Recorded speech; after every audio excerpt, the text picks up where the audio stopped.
Em nome do Pai, do Filho e do Espírito Santo. Amém. Ave Maria, cheia de graça, o Senhor é convosco. Bendita sois vós entre as mulheres, e bendito é o fruto do vosso ventre, Jesus. Santa Maria, Mãe de Deus, rogai por nós, pecadores, agora e na hora de nossa morte. Amém. São José, rogai por nós. São Felipe Neri, rogai por nós. São Gregório de Nazianzeno, rogai por nós. Nossa Senhora de Fátima, rogai por nós. Em nome do Pai, do Filho e do Espírito Santo. Amém. Bom dia a todos. Nós estamos aqui na página 401 do livro Ao Pé da Cruz, As Dores de Maria, escrito pelo padre Frederick William Faber. Este era o último mistério da sétima dor, ou melhor, dos poucos limites que escapavam ao sigilo do coração de Maria e que nossa limitada visão pôde enxergar. Se foi difícil contar a história, será ainda mais difícil especificar suas peculiaridades. A maior peculiaridade desta dor consistia em ser a última. Há muito implícito nisso. Ninguém haverá deixado de perceber que as dores de Nossa Senhora são um sistema divino, um mundo governado por leis de que não temos senão compreensão parcial. Já as classificamos segundo diferentes princípios e parece que tivemos luzes para fazê-lo. É muito interessante essa frase do padre Faber, né? Parece que ele está admitindo, né? Aqui, por escrito, né? De certa inspiração divina, né? Para escrever este livro, né? Então parece que tivemos luzes para fazê-lo, né? Muito interessante isso. Uma observação simples, né? Mas que diz muito aqui, né? Mesmo assim, nossa visão delas não é de modo algum completa. Talvez nunca possa ser. Sentimos, como por instinto ou por adivinhação, que há uma unidade nelas, a qual, porém, somos incapazes de compreender, e que elas são uma só, da mesma maneira que a paixão é uma, apesar de a maneira de o serem estar além de nossa visão. Há luzes aqui e ali, fortes luzes, em lugares obscuros. Mas elas apenas provam que não vemos o todo. Com a paisagem ao luar, tudo é manchado e imaginário. Tudo são sombras e objetos confusos, alturas e distâncias enganadoras, paisagem vista por um meio inadequado. Tudo real e reconhecível, mas com uma realidade imaginada. Suas lamentações, acima de qualquer dúvida, eram uma obra divina muito especial. A Igreja não nos deixa nenhuma incerteza quanto a isto. Mas o fim da obra divina deve ser digno de seus inícios e deve reunir-se a eles como uma coroa de grandeza. Assim, a sétima dor, qualquer que seja o peculiar tipo de tristeza que trouxe consigo, deve ter sido uma adequada e congruente consumação das demais. Já vimos o que elas foram. O que então está, não há de ter sido. O que então esta não há de ter sido. Disso segue-se, ademais, que a tristeza da sétima dor foi uma tristeza sem nome, um pesar que não pode classificar-se como pertencente à família de nenhum outro pesar conhecido. É uma classe única. Se nós a nomeássemos, receberia um nome arbitrário, porque não temos símiles ou analogias para guiar-nos na imposição do nome. As numerosas semelhanças que podemos traçar entre a sétima e a terceira dor são suficientes para assegurar-nos que a última dor tinha estatura colossal. Não podemos dizer que sofrimento é semelhante quando o coração ultrapassou as possibilidades da vida do sofrimento. E a vítima é mantida viva por um poder externo, não por um poder que atenue a dor, ou que eleve a capacidade de tolerar pelo alívio e pelo consolo, mas um poder que é puro milagre. É isso que vimos em suas dores anteriores. Agora aqui, do mesmo modo, não podemos dizer como é o pesar, porquanto ultrapassou todas as experiências reais do pesar humano e alcançou o solitário termo que o pesar não pode ultrapassar. Todas as possibilidades são finitas, incluídas as possibilidades do pesar. Só é verdadeiramente infinito o que não é possibilidade, mas ato puro e eterno. O que todavia sabemos do extremo território da tristeza possível? Conhecemo-lo somente. Deixa eu só fazer uma observação aqui que o padre Faber alude aqui a uma coisa muito importante, né? Só é verdadeiramente infinito o que não é possibilidade, mas ato puro e eterno. É Deus, né? Portanto, qualquer infinito que o homem considere com seu intelecto que não seja ato puro e eterno é um infinito em potência e não em ato, né? Daí esse raciocínio dele aqui, que é tomístico, né? E aristotélico, dá margem a gente discutir muitas coisas, da ciência inclusive, né? Por exemplo, se o nosso universo físico é infinito ou não, né? A questão do infinito da matemática, né? Essas outras coisas. Só não quero deixar passar isso porque em algum momento nós vamos nos defrontar com com esse conceito em outras palestras, né, da nossa associação. O que todavia sabemos do extremo território da tristeza possível? Conhecemo-lo somente como a um misterioso lugar onde a Mãe de Deus esteve e onde ela estava quando se ajoelhou para fazer sua última adoração ao corpo no túmulo. Chamamos a isto sétima dor e nada mais. Segundo os limites de nossa inteligência, a terceira dor foi a maior. Mas a sua sétima dor está além de nossa inteligência, em espécie e em grau, e portanto foi a maior em outro sentido. As circunstâncias que formaram o material da tristeza eram sem paralelo na Terra. Aconteceram apenas uma vez, e a solitária ciência dos mais sábios anjos nunca havia sonhado que tais coisas pudessem acontecer em todo o seio da criação de Deus, onde são tão frequentes as maravilhas mais inesperadas.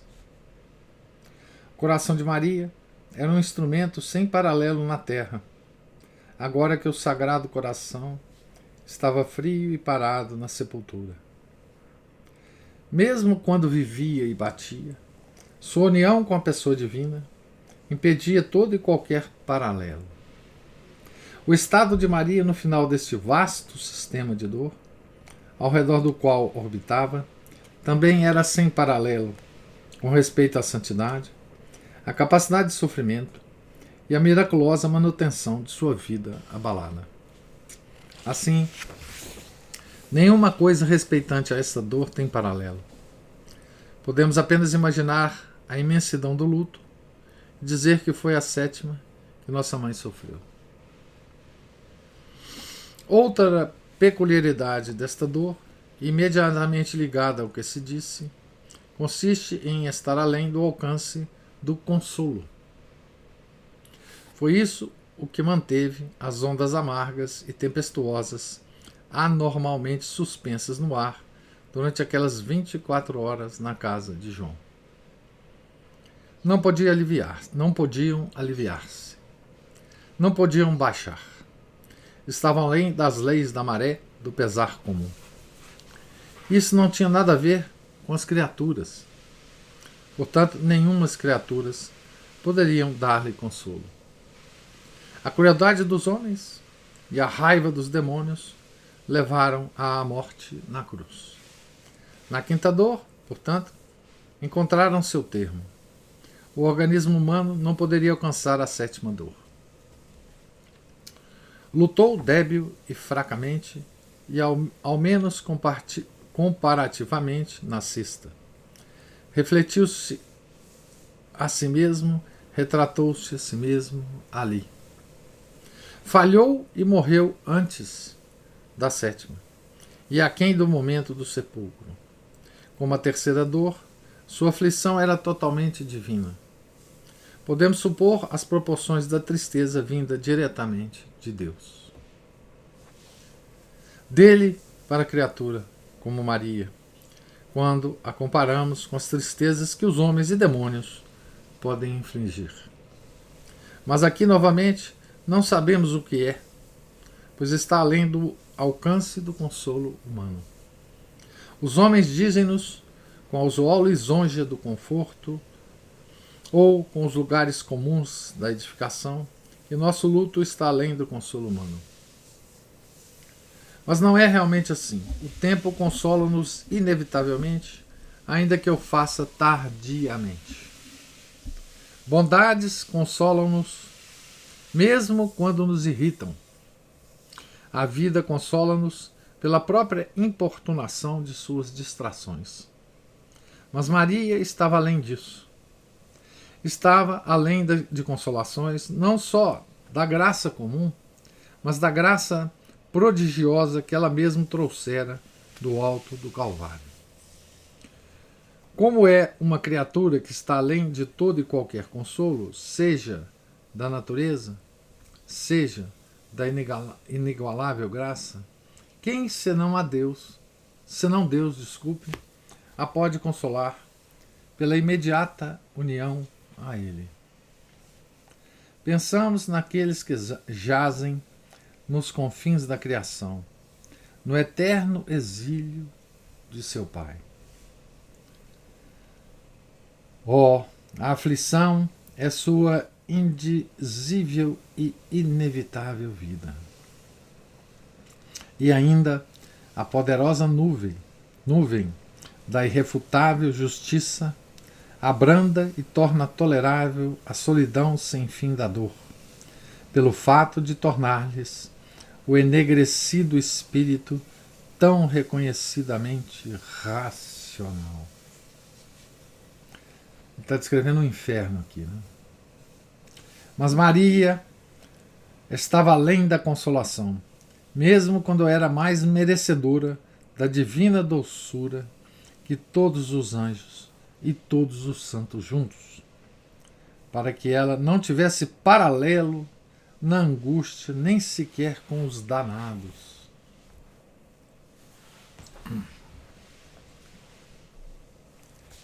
Aqui o Padre Faber faz uma afirmação terrível, né? Terrível. Né?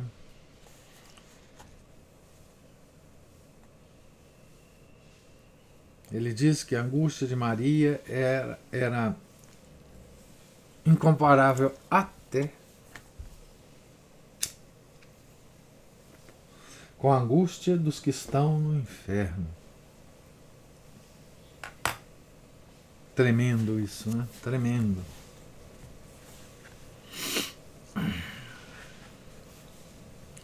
Além disso, se o podemos dizer, o amor é um agente mais enérgico que a justiça.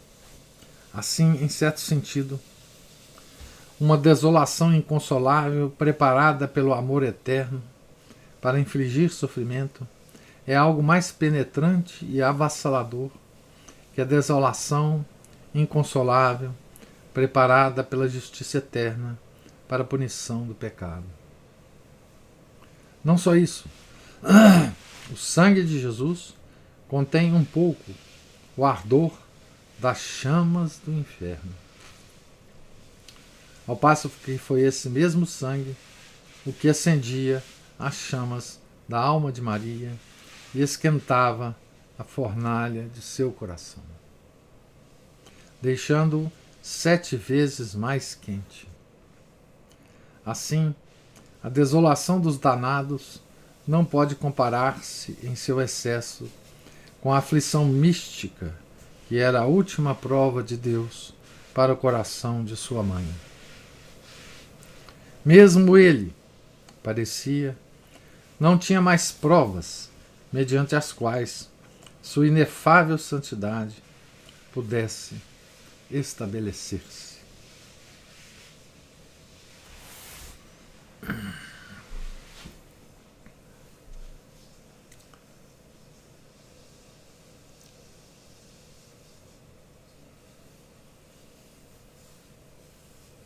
As chamas, o sangue de Jesus contém um pouco o ardor das chamas do inferno. As chamas do amor divino, né? Que se transformam no inferno, nas chamas punitivas, né? Dos danados. Mas há algumas peculiaridades menores, externas da sétima dor, que não devemos omitir. Vimos que a solidão da sexta dor ainda não havia atingido o ponto de desolação, porque Maria ainda tinha companhia do corpo. Tornou-se desolação quando a grande pedra rolou para a porta do monumento e ela se afastou do jardim de sua, letra maiúscula, sepultura. Este é o momento bem conhecido do pesar de todos nós. Nem tudo está acabado quando a morte se consuma. Falamos do corpo sem vida, no masculino e no feminino, como se o corpo fosse o próprio ente que amávamos. A casa não estava abandonada, ao menos não completamente abandonada, apesar de estar escura e silenciosa. O morto enchia-a, povoava-a com uma crescente vida exclusiva e enchia-a com uma atração misteriosa. Todavia a casa tornava a casa mais casa. Era agora um lar consagrado. Teria sido antes somente uma casa comum. Oh, o morto era um companheiro em muitos sentidos. Sua face branca era tão eloquente. Não dizia que a dor já havia passado, nem falava da torturante doença da fome, nem da mancha da pestilência. Mas falava dos tempos antigos, os simples anos da infância. Era uma ressurreição de olhares derradeiros, de expressões quase esquecidas do rosto da inocente juventude, a florescer acima da morte como os flocos de neve acima da geada. Os lábios pressionados sorriam-nos. Os olhos fechados olhavam-nos sem abrir-se. As mãos de veias azuis eram cheias de significado. Foi uma hora escura quando o caixão se fechou, mas o encantamento ainda não se havia ido. O momento de desolação ainda não chegou quando as espirais azuis de incenso se desenrolaram fora do túmulo úmido, e o solo tremeu na tampa do caixão, e o som oco era como um assustador eco da eternidade. Mas veio quando o enlutado deu seu primeiro passo novamente na soleira de sua porta, tendo deixado o parceiro de sua vida, ou a criança de suas esperanças, ou a mãe de sua infância, atrás de si na tumba. Então a casa ficou realmente vazia, e seu coração também, e desolado. Se substituirmos Maria por nós e Jesus pelo amor que perdemos, e ainda que tomemos em consideração as largas disparidades, o luto de Maria, quando partiu do jardim-túmulo, será semelhante a isso. Isso está ao alcance de nosso entendimento, e há dias escuros em nosso próprio passado para testemunhar sua realidade. Então, apesar da incomparabilidade da dor de Maria, né, Padre Faber está tentando nos dar uma ideia humana, né, daquilo que estava se passando com Maria, que era sobre-humano, sobrenatural. Né? Outra peculiaridade desta dor, que a compartilha com a sexta, e a que aludimos repetidamente, é que Maria estava cercada das imagens da Sagrada Infância. Elas eram uma fonte dupla de tristeza, tanto pelo contraste como pela similaridade. O aprisionamento na tumba era a imagem dos 9 meses em que ele havia passado em seu santo ventre. Mas ela o carregara pela montanhosa região da Judéia, com ligeira exultação, enquanto cada pensamento era uma maravilha em sua alma. José de Arimateia lembrava-lhe aquele que fora escolhido entre todos os homens pelo Pai Eterno para ser o pai adotivo de Jesus. Mas ele havia ido dormir pacificamente, com a cabeça recostada no seio de Jesus, enquanto José de Arimateia invertia a agradável tristeza do antigo mistério. Quando ela deitou Jesus no sepulcro e arrumou o sudário, lembrou-se do berço na manjedoura, onde o havia deitado em Belém. Mas entre o berço e o túmulo havia um vasto intervalo que permanece entre os polos da devoção cristã: o Natal e a Quaresma. Os dois mistérios eram tão parecidos e tão diferentes. Ele estava agora mais desamparado que antes. O que antes era adorável obediência era agora rígida passividade. Seu silêncio de então era voluntário, e também agora, mas com um tipo diferente de vontade. Ele notara então, mas agora não o faz. Quando ele dormia como bebê e seus olhos estavam fechados, ela sabia que ele estava pensando, amando, adorando o tempo todo.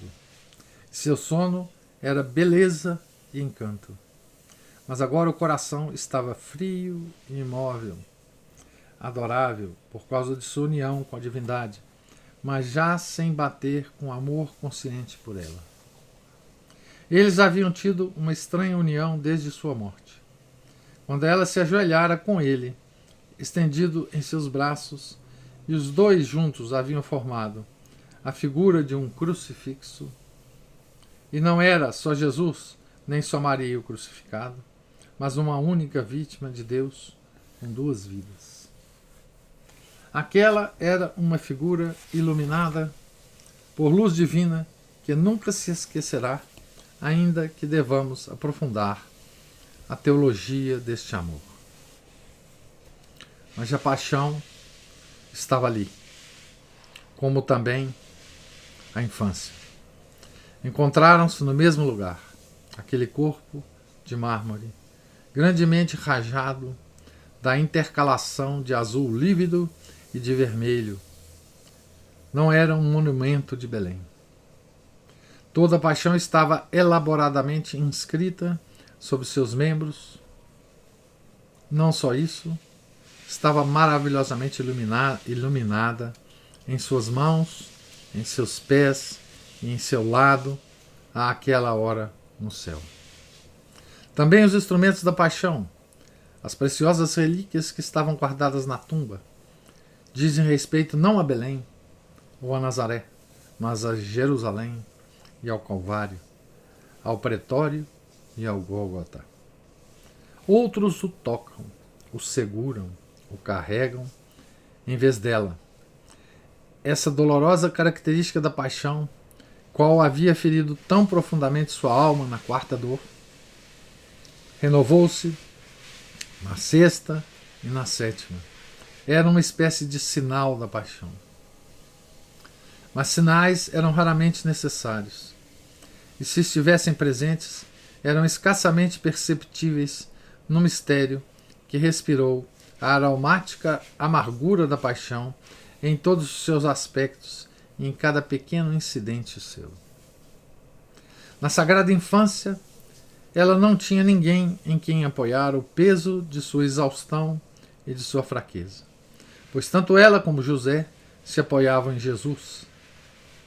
E descanso, paz e alegria são uma coisa só para os que se apoiam nele. Mas na paixão, ela tinha de carregar o coração da igreja. Quando Jesus morreu, Pedro, a rocha, apoiou-se sua arrependida fé na dela.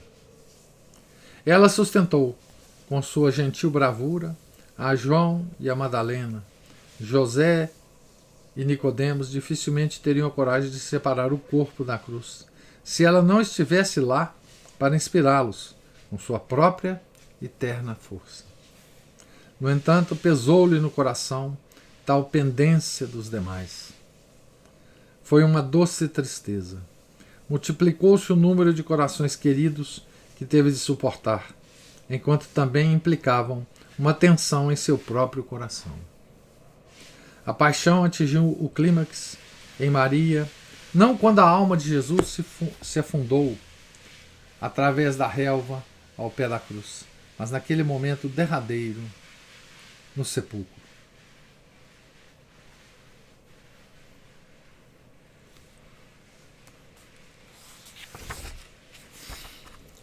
Aqui também os 3 dias de perda, esse mistério que brilha separadamente, encontram algo parecido. A essência da dor é a mesma em ambos os casos. É a perda de Jesus. E o tempo da perda é misteriosamente o mesmo. É a mesma ausência de agir humano e de causas secundárias. Mas as ocupações na ausência de Jesus não são as mesmas nos 2 casos. No primeiro, ele iluminava os doutores de sua nação. No segundo, lançava a luz beatificante no limbo dos patriarcas, os mais antigos doutores de seu povo. Ali estava José para lamentar com Maria no sepulcro, como houvera outro José para lamentar com ela no templo. E ambos os Josés foram escolhas de Deus mesmo. A natureza do sofrimento foi a mesma em ambos os casos, porque procedia de um abandono divino. A desolação foi igualmente a forma de tristeza antes e agora. Ela tinha-o perdido 2 vezes no mesmo lugar, fora dos portões de Jerusalém. Não poderia haver dúvida que os 3 dias de perda eram um presságio profético da separação presente. Mas havia uma notável exceção a todas essas similaridades. A escuridão da 7ª dor surgiu da impossibilidade de consolação. A escuridão da 3ª dor foi uma misteriosa provação da ignorância sobrenatural. Aqui ela sabia tudo.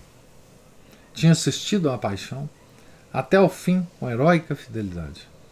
Havia ajudado a deitá-lo na tumba. Ela sabia onde estava e como fora perdido.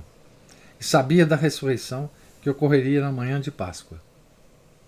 Como, todavia, nos caminhos de Deus um abismo chama outro, então, sem dúvida, a terceira dor respondera ao chamado. As vozes das duas são concordes em dizer-nos que ambas possuem abismos que não se podem sondar, e que além dos lugares profundos em que quase nos perdemos, há ainda lugares mais profundos que não suspeitávamos. Então, termino aqui a leitura, página 409. Na verdade, nós iniciaremos a próxima leitura na página 410. Né? Então, o trecho que nós lemos hoje, né, trata das peculiaridades das dores, né? Da sétima dor, desculpe. E é muito interessante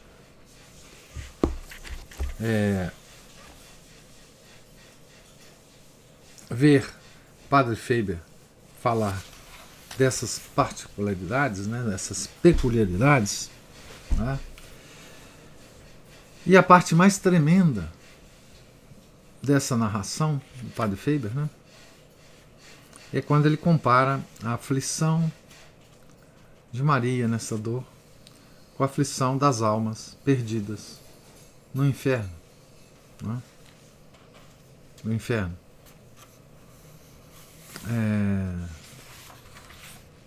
Ele faz isso, obviamente, para nos fazer entender, né, a agudeza dessa dor, né? A agudeza dessa dor.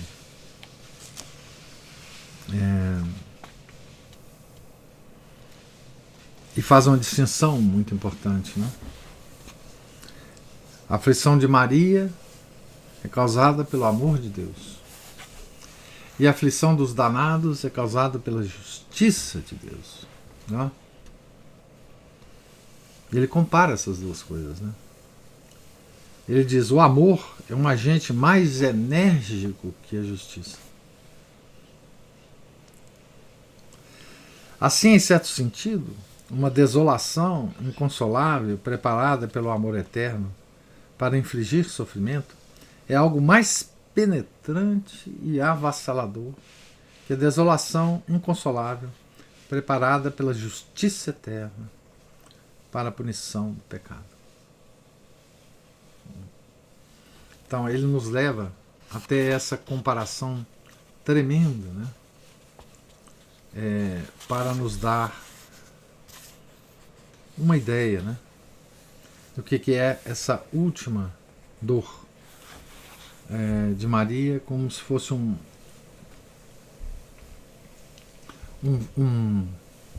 fechamento, né, de todo o trabalho de Deus na alma de Maria para a santificação dela, né? Então é o último estágio de um processo de santificação que ocorreu ao longo das 7 dores. Né? Além das coisas que Padre Faber fala, né, o que se destaca ao longo do livro inteiro, né, é a habilidade e a literária do Padre Faber, né? Habilidade no uso das palavras corretas e dos conceitos muito definidos que ele usa. Isso vem de sua profissão, né? Que é teólogo místico, né? A teologia é uma ciência exatíssima, né? Ela é uma ciência que exige precisão de linguagem, né? E Padre Faber, além de ter isso, né, ele tem uma verve poética, né, por uma razão simples. Padre Faber era poeta, né? Padre Faber ganhou vários prêmios de poesia na época, né? Ele era conhecido como poeta pelos grandes poetas ingleses da época, né? Um deles, quando ele fez quando ele tomou a decisão de ser padre, ainda no anglicanismo, esse poeta teria dito que, lamentado, né, que ele teria escolhido esse caminho na vida, porque assim a poesia ia perder um grande poeta, né? Então o Padre Faber já era íntimo das artes literárias antes de ser padre anglicano e muito antes de ser padre católico, né? Então, daí a, a qualidade literária e poética de sua prosa, né? Ele usou toda essa competência e sensibilidade dele, né, para compor todas as obras. Todas as obras dele têm essa qualidade, né, poética. E aqui essa qualidade nos é oferecida, né, para entender o que é incompreensível, né, que são as dores de Maria. Né. Então, diferentemente de outros livros, né, sobre Mariologia, esse livro tem uma característica diferente por causa disso, né? Diferentemente, talvez não dos sermões de São Bernardo sobre Maria, mas de todos os outros textos sobre Maria, de Santo Afonso, um grande teólogo também, né? E de São Luís Grignion Maria de Montfort, esse texto tem uma qualidade literária extraordinária, né? Mas agora eu queria ouvir as observações e os comentários de vocês, se eles existirem.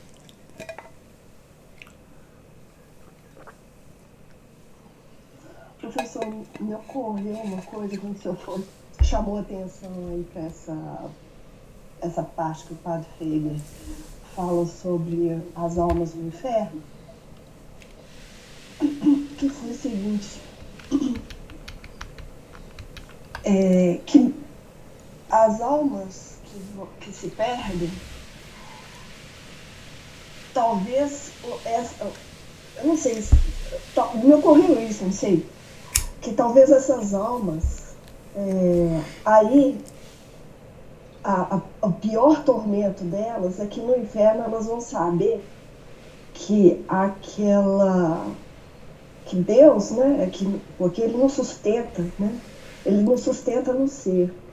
Então, mesmo que elas se revoltassem, ou que elas dissessem não acreditar em Deus, ou se elas se revoltassem contra Deus, ao se perderem, elas vão sentir falta desta coisa que é Deus, que a sustentava no ser.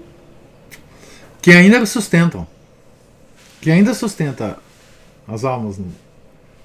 O ser das almas é sustentado por Deus, mesmo no inferno. Isso talvez aumente mais ainda o ódio deles por Deus. As almas do inferno odeiam a Deus. Odeiam a Deus mesmo esse fato de Deus as sustentarem. É uma coisa terrível, né? O Padre Faber, no livro sobre purgatório, que foi editado pela Eclésia, tem um capítulo introdutório que ele fala sobre o inferno. Eu sugiro que todos leiam essa introdução. O primeiro capítulo do livro sobre purgatório é um capítulo sobre o inferno. E ele é um dos textos mais elucidativos, digamos assim, sobre o inferno, do ponto de vista teológico, né? Então,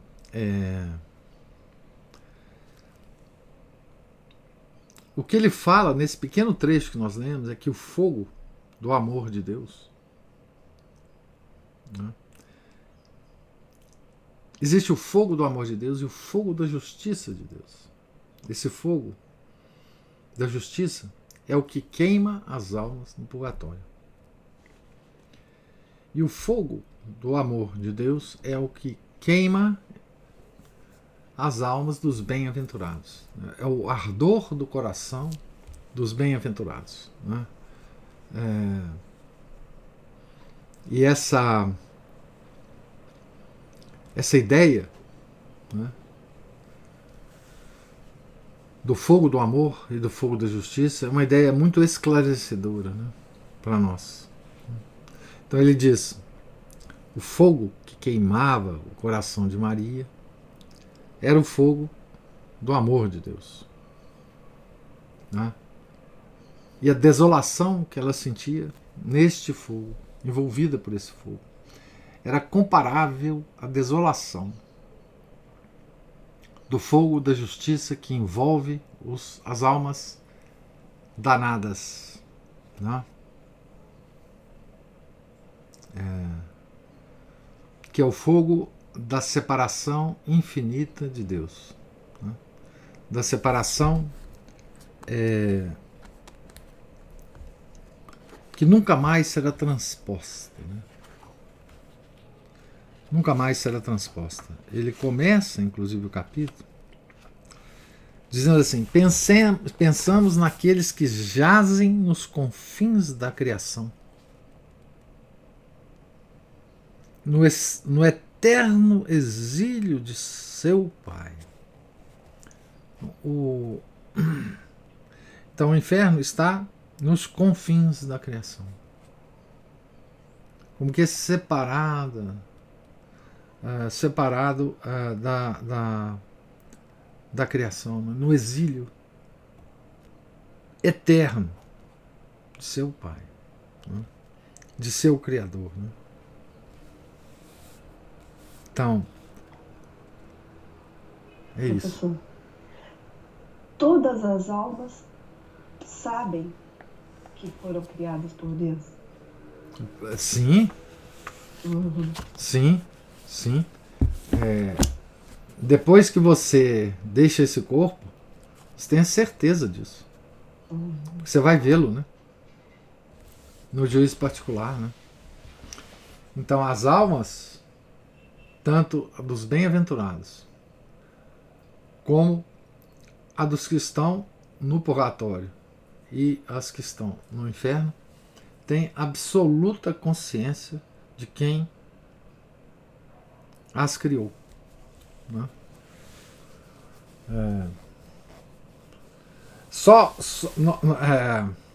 Nós só temos liberdade de pensar sobre isso enquanto nós estamos vivos. Né? Aí nós podemos ter, enfim, divagações a respeito disso. Né? Não acreditar em Deus, não acreditar que Ele nos criou. Depois nós não teremos mais essa liberdade. Nós saberemos. Nós saberemos, com toda a certeza do mundo, do intelecto e da vontade, né? Que quem é o nosso Criador, por que Ele nos criou e se nós aceitamos ou não ao longo da nossa vida. Isso, né? Porque Deus nos criou, nós devemos aderir na nossa vontade a Ele, né? Porque Deus nos criou para isto, para nos salvar, né? E há aqueles que recusam, mas esses que recusam terão absoluta certeza de que eles foram criados por Deus, né? Coisa terrível.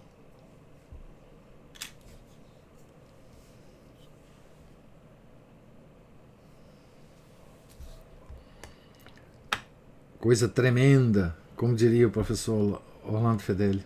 Ele gostava muito desse termo. Tremendo.